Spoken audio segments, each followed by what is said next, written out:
जरा सोचिए 12 लाख लोग। ये कोई छोटा मोटा शहर नहीं, ये है भारतीय रेलवे की विशाल फौज।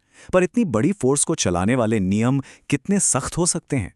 आज हम इनकी इसी रूल बुक के कुछ पन्ने पलटने वाले हैं।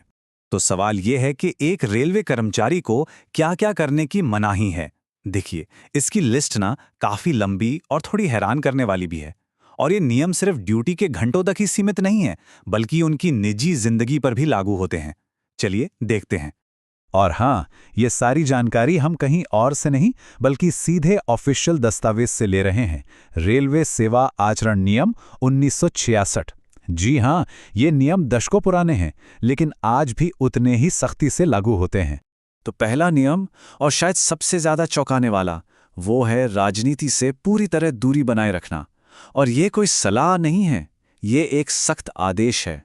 नियम 5(1) इस बारे में बिल्कुल साफ साफ कहता है, आप किसी भी पॉलिटिकल पार्टी के सदस्य नहीं बन सकते, उससे जुड़ नहीं सकते, उसे चंदा नहीं दे सकते या किसी भी तरह से उसकी मदद नहीं कर सकते।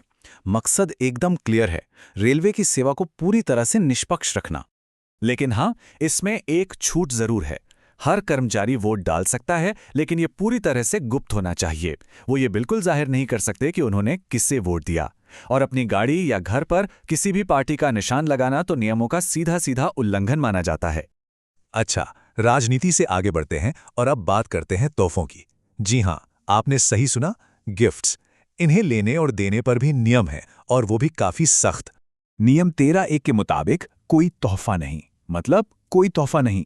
और कमाल की बात यह है कि ये नियम सिर्फ कर्मचारी पर ही नहीं बल्कि उनके परिवार वालों पर भी लागू होता है। इसका सीधा मतलब है काम में पूरी तरह से पारदर्शिता बनाए रखना। लेकिन अब सवाल उठता है कि उपहार का मतलब क्या है? नियम इसे भी साफ करता है। मान लीजिए किसी दोस्त के साथ एक कप चाय पी ली या किसी ने लिफ्ट दे दी तो वो ठीक है। लेकिन अगर कोई ऐसी कंपनी जिससे आपका ऑफिशियल कामकाज है वो आपको बार बार महंगी दावतें दे रही है, तो भाई ये खतरे की घंटी हो सकती है। चलिए अब आते हैं अगले नियम पर, जो बोलने की आजादी और उसकी सीमाओं से जुड़ा है। एक रेलवे कर्मचारी पब्लिक में सरकार की आलोचना नहीं कर सकता। नियम 9 का दायरा बहुत बड़ा है।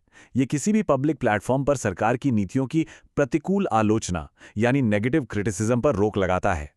आसान शब्दों में कहें तो एक सरकारी कर्मचारी होते हुए आप सरकार के खिलाफ पब्लिक में नहीं बोल सकते।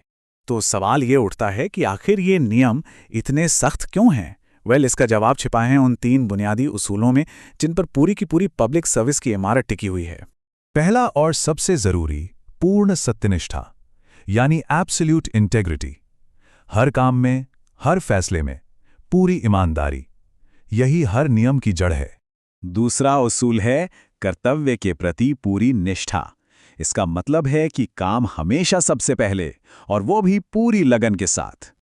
और तीसरा, जो इन सबको एक साथ जोड़ता है, वो है राजनीतिक तटस्थता, यानी किसी भी पॉलिटिकल झुकाव से ऊपर उठकर सिर्फ और सिर्फ जनता की सेवा करना।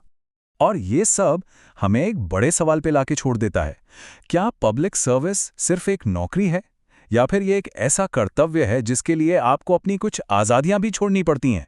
इस बारे में आपकी क्या राय है?